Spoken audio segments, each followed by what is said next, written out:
So the kind of subtitle to this workshop was military spending and what it could be used for.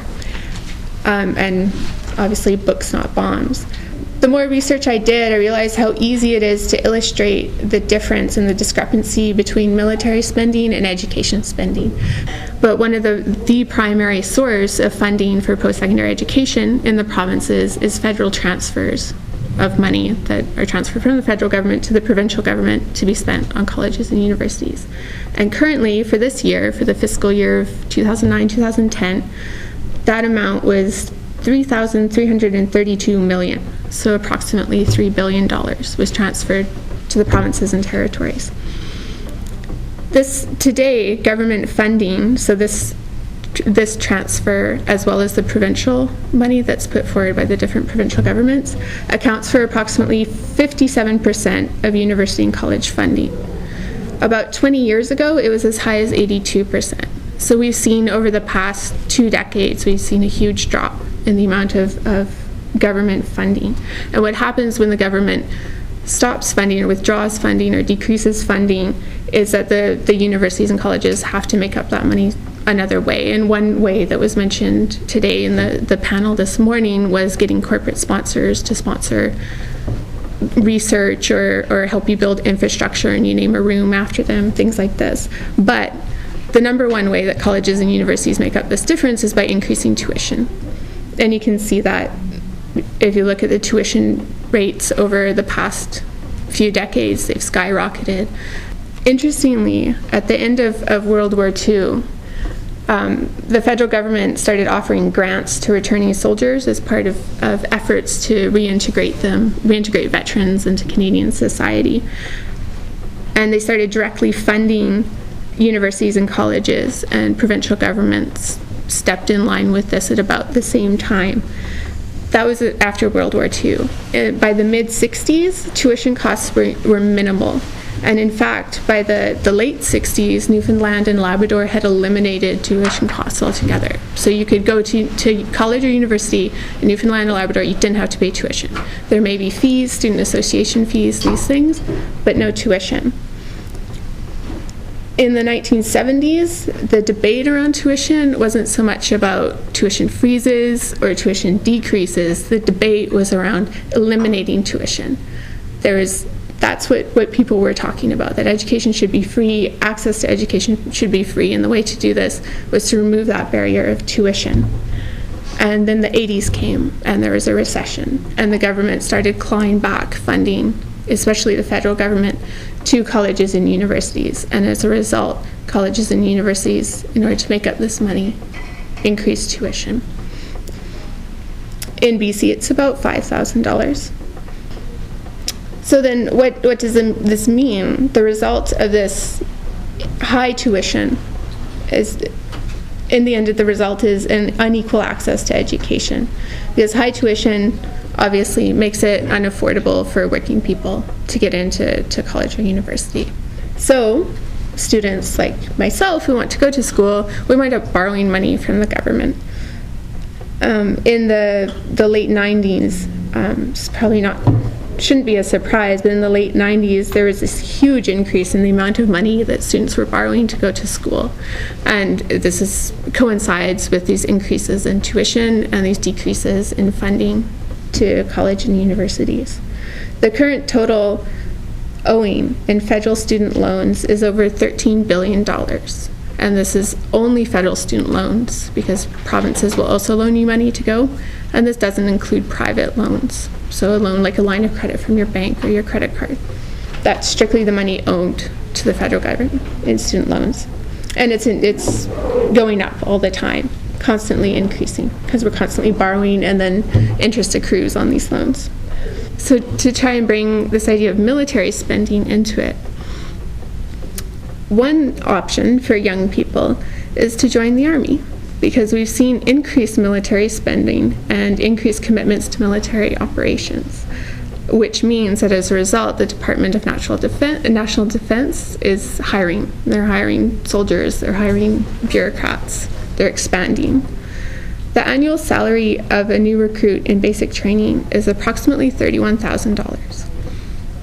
And this, remember, this includes room and board. If you're at basic training, you have a house, you're even supplied with clothes, you have food, you don't pay rent at basic training. This increases with the amount of training you get. It increases if you get promotions and you climb the ranks. Furthermore, if you're in the Army, you can pick up a trade for free because the Army will train you to become an electrician or a welder. A minimum wage worker in BC earns approximately $15,000 a year. That's assuming that you're working full-time, and service industry minimum wage work is notoriously part-time, notoriously less than full-time work. So this is kind of the end result of these decisions about funding. If we fund military in the Department of National Defense, or if we fund education and we fund university and college, what kind of choices are we putting out there for young people? More interestingly, the Department of National Defense, in their budget, they have planned spending for 2009 of more than $19 billion. $19 billion, and they transferred $3 billion to the provinces for post-secondary education. So it's a huge discrepancy.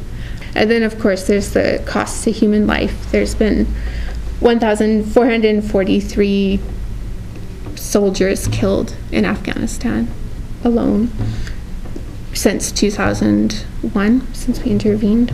But the number of civilians killed in Afghanistan is anywhere between 9,000 and 12,000, a very conservative estimate. So there's, it's not just money that increased military spending wastes, it's human lives or limbs. We're seeing a large number of wounded soldiers come back. So is it fair to say that Canada and America are in Afghanistan for humanitarian reasons when we're not intervening in other parts of the world for these same reasons? I don't think so. Afghanistan, unlike Rwanda, is really strategically located for where it is in relation to the Caspian Sea. So it's one country away through Turkmenistan, which is on the Caspian Sea. Afghanistan borders Turkmenistan.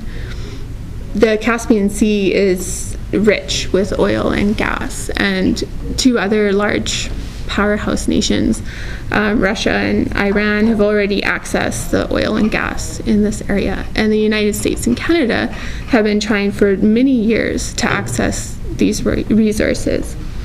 Prior to our intervention in Afghanistan, even prior to 9/11, there was very friendly talks with the Taliban about establishing American and Canadian interests in this region.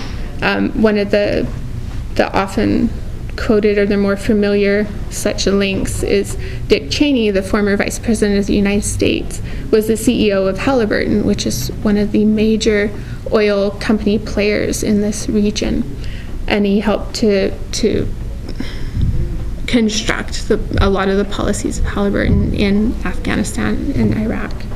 But also Canadian business, we can't simply blame this on the Americans. It's not one country. John Chrétien, our former Prime Minister, has represented Canadian oil companies who want to invest in this region and who want to invest in along with the Americans and American companies, building an oil pipeline that would span the Caspian Sea, Turkmenistan, and Afghanistan in order to access these resources. So we have very direct interests in this area. I don't think the war in Afghanistan is about democracy. And we can look at the recent accusations of democratic fraud in Afghanistan under the government that's supposedly been helped to rebuild by Western nations, or about women's equality. The same Afghani parliament recently passed laws that restrict women's mobility and their rights within marriage. So this war is at its base, it's about accumulating capital. It's about accumulating more capital for interests that are not mine and yours. Inevitably, under capitalism, war will always be a symptom of this system. If it wasn't Afghanistan, it would be somewhere else. Inevitably, the drive and the motive is to increase profits. Post-secondary education is not a huge profit maker, but oil in the Caspian Sea definitely is. And that's where the priority lies. So I was kind of hoping that other people would have opinions or would want to intervene on what they thought the solution would be to something like this.